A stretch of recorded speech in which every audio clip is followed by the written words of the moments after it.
नमस्कार दोस्तों, मैं हूँ किरण ग्रोवर। हिंदी मंजूषा चैनल पर आप सबका स्वागत है। चलते हैं कहानी मंच की ओर। आज की कहानी जो कि जीवन के प्रति आपकी सोच बदल सकती है, जो कि आपके व्यवहार में परिवर्तन ला सकती है। आज की कहानी देश के सबसे बड़े दानवीर कहे जाने वाले शख्स रतन टाटा जी के जीवन की सच्ची घटना पर आधारित है।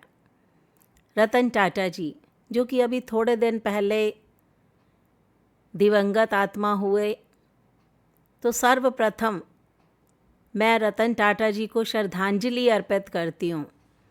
बहुत सारे लोगों के लिए वो केवल बिजनेसमैन ही नहीं थे, उनके आइडियल भी थे। रसोई से लेकर आसमान तक टाटा की धमक हमें सुनाई पड़ती है। बेशुमार दौलत, बेशुमार शोहरत, कौन रतन टाटा नहीं बनना चाहेगा। तो रतन टाटा जी के पास ऐसा विचार मंथन था, ऐसी सोच थी, ऐसी लगन थी, ऐसी मेहनत थी, जो कि वो अन्य लोगों से अलग विचारधारा रखते थे। आज इसी विषय को केंद्र में रखकर रतन टाटा जी के जीवन से संबंधित कहानी अतिरिक्त छुट्टी। टाटा मोटर्स के जमशेदपुर परिसर में एक ब्लड बैंक है। वैसे तो टाटा कंपनी के सभी प्लांट्स में ब्लड बैंक हैं।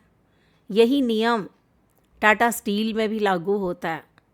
अगर आप 1 यूनिट खून दान करते हैं तो न केवल आपको उस दिन की छुट्टी मिलती है, बल्कि खून दान करने के 7 दिनों के भीतर एक अतिरिक्त छुट्टी भी ले सकते हैं।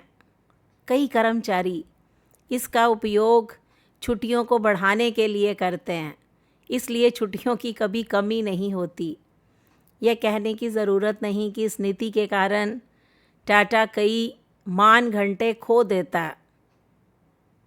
एक बार कंपनी के कर्मचारियों के साथ बातचीत के दौरान एक वरिष्ठ अधिकारी ने रतन टाटा से एक सवाल पूछा।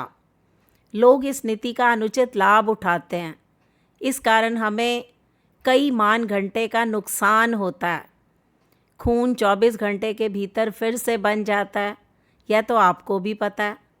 तो फिर खून दान करने के 7 दिनों के भीतर आप अतिरिक्त छुट्टी क्यों देते हैं?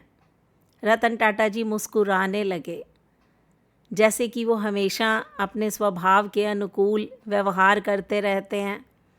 और फिर एक बेहद शांत उत्तर दिया, प्रोत्साहन वह चीज़ है जिसे मुझे आपको सिखाने की ज़रूरत नहीं है। कुछ लोग केवल इसलिए खून दान करते हैं क्योंकि वो ऐसा करना चाहते हैं। मान घंटों की बात करें तो हम इस नीति के कारण कुछ मान घंटे खो सकते हैं, लेकिन क्या आपने कभी सोचा है कि उन लोगों के जीवन में कितने मान घंटे जुड़ जाते हैं जिन्हें ज़रूरत के समय वह खून मिलता है, उनको कितना फ़ायदा पहुंचता है। मानवता के भले के लिए अगर कुछ मान घंटे कुर्बान करने के लिए भी मुझे तत्पर होना पड़े तो मैं इस बात के लिए तैयार हूँ। ऐसी शख्सियत रतन टाटा, जिनसे लोगों से प्रश्न करने के बाद भी बड़ी शांत मुद्रा में वो उसका जवाब देते रहे। अगर सभी कंपनियां, सभी संस्थाएं अपने कर्मचारियों के साथ इस तरह का व्यवहार करें तो हमारे देश को तरक्की करने से कोई नहीं रोक सकता। तो ऐसा था रतन टाटा जी का प्रबंधन, और उस प्रबंधन के दौरान अतिरिक्त छुट्टी देने का जो प्रावधान उन्होंने किया वो उनकी विलक्षण सोच का ही परिणाम है। तो दोस्तों, ये छोटी सी घटना जो कि रतन टाटा जी के जीवन से संबंधित है और एक कहानी का रूप अख्तियार कर चुकी है, क्योंकि उनका जीवन ही अनकही कहानी बना रहा। तो ये अतिरिक्त छुट्टी कहानी आपको कैसी लगी, इस पर अपनी प्रतिक्रिया दीजिए। वीडियो को लाइक और शेयर कीजिए, चैनल को सब्सक्राइब कीजिए। मिलते हैं अगली वीडियो में, तब तक के लिए बाय बाय।